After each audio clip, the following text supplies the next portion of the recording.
sasabihin lang po ko sa may nangyari po.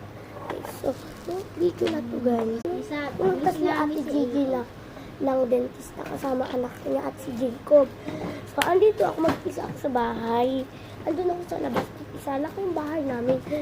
Tapos parang, may narinig akong pinggan. So, kumatok ako, kasi na pinggan. So, sinabi ko sa mga kalaro ko, na ano yun. Tapos, mo yung ano, di ba, ano, nasa likod, ako, nasa likod si Dodong, tapos sabi, tapos sabi, may nagdiram po sa akin, kasi wala namang punta ako. Tapos sabi ni Dodong guys, ano, kalaro, sabi niya, hindi naman ako nagganon sa dito. Ganun po guys, yun po, yung nangyari. Guys, nakakatakot po pala nangyari. Tapos nagmumunta-munta. Tapos manimig talaga po kami guys. Yun nga po. Bye-bye!